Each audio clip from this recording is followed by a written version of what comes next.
एक गांव में औरतों की चोटी काटने की घटना होने लगी थी। जैसे ही रात होती, एक चुड़ैल अपने हाथ में खंजर लेकर आती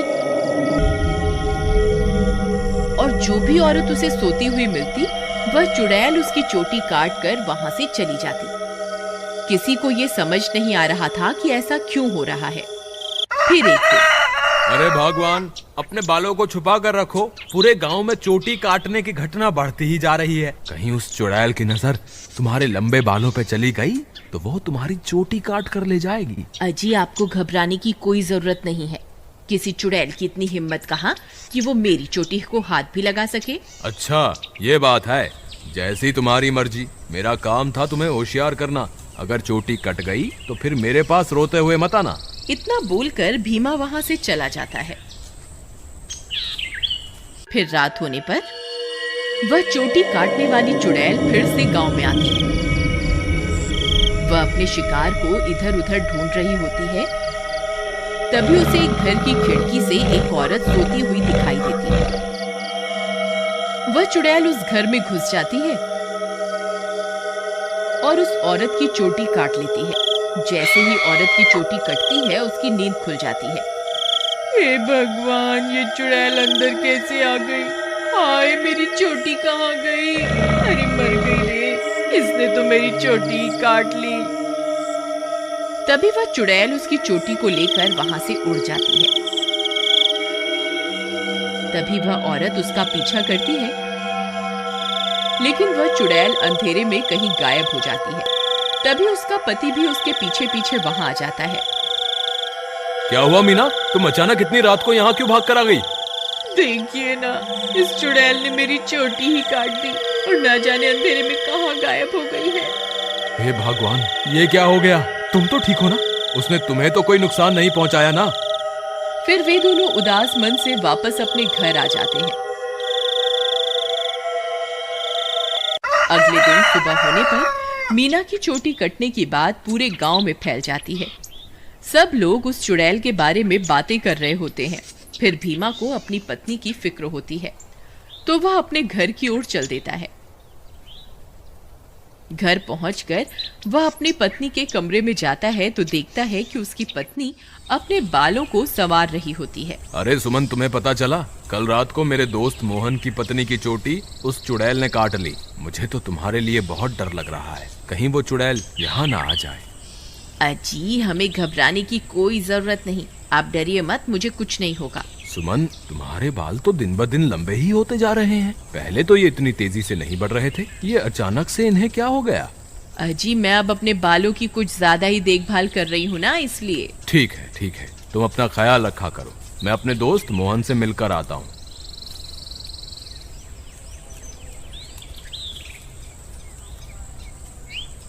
अरे भाई मोहन, तुम कैसे हो? भाभी के बारे में पता चला, सुनकर बहुत दुख हुआ। क्या बताऊं भीमा भाई, जब से मीना की चोटी कटी है उसका तो रो रो कर बुरा हाल है। और बताओ, सुषमा भाभी तो ठीक है ना?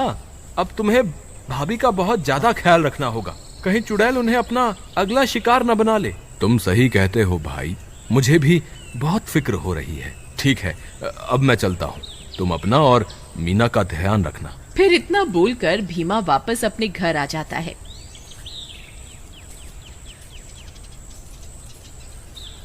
रात होने पर भीमा सो रहा होता है। अचानक उसे चीख सुनाई देती है। उसकी नींद खुल जाती है। वह इधर उधर देखने लगता है। सुमन कमरे में नहीं होती।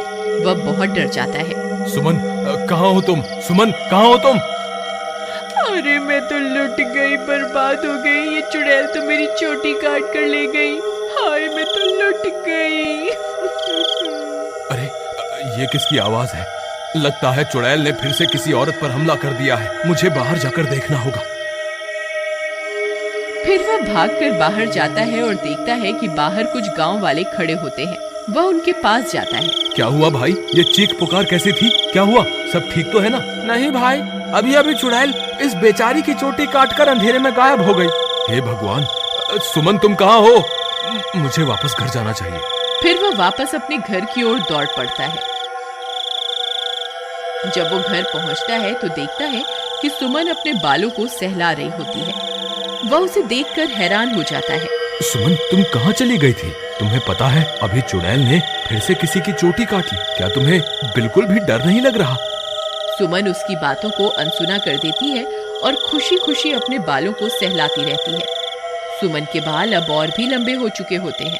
ये क्या सुमन, तुम्हारे बाल तो एक दिन में ही इतने लंबे हो गए, ये कैसे हो सकता है? भीमा सुमन के बाल देखकर घबरा जाता है। उसे समझ नहीं आता कि आखिर ये सब चल क्या रहा है। फिर अगले दिन सुमन के बालों की लंबाई की चर्चा पूरे गांव में फैल जाती है।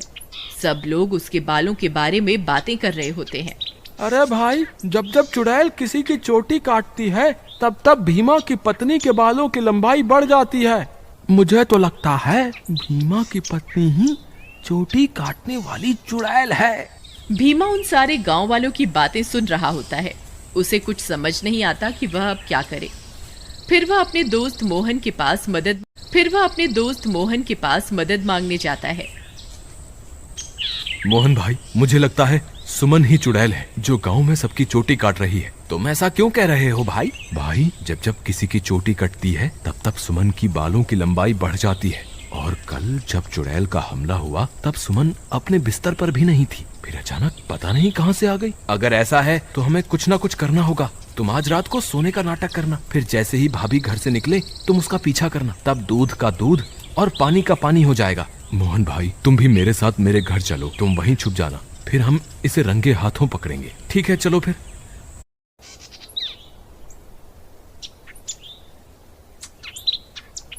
फिर वे दोनों भीमा के घर आ जाते हैं और मोहन अलमारी के पीछे छुप जाता है। रात होने पर भीमा सोने का नाटक करता है। तभी सुमन उठती है और घर से बाहर निकल जाती है। भीमा भाई उठो, देखो भाभी घर से बाहर निकल गई है।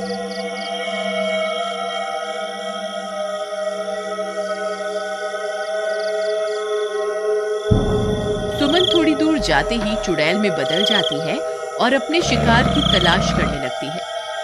भीमा और मोहन की आंखें फटी की फटी रह जाती हैं। भीमा भाई, तुम्हारा शक सही निकला, तुम्हारी बीवी तो चुड़ैल निकली। मोहन भाई, अब क्या करें? ये जरूर अपने शिकार की तलाश में निकली होगी। अगर हमने इसे नहीं रोका तो आज ये फिर से किसी की चोटी काट लेगी। लेकिन भीमा भाई, भाभी सबकी चोटियां क्यों काट रही है? मुझे क्या पता भाई, जब तू अपनी भाभी से मिलेगा तो पूछ लियो। चलो इसका पीछा करते हैं। थोड़ी दूर उसका पीछा करने पर चुड़ैल एक जगह पर रुक जाती है। फिर वह इधर उधर अपने शिकार की तलाश करने लगती है। तभी चुड़ैल की नजर एक घर पर पड़ती है और वह उस घर में घुस जाती है। वहां उसे एक औरत सोती हुई दिखाई देती है। भीमा भाई, भाभी तो एक घर में घुस गई, अब क्या करें? अरे बेवकूफ, ये भाभी भाभी क्या लगा रखा है? इस वक्त वो तेरी भाभी नहीं है, वो एक चुड़ैल है।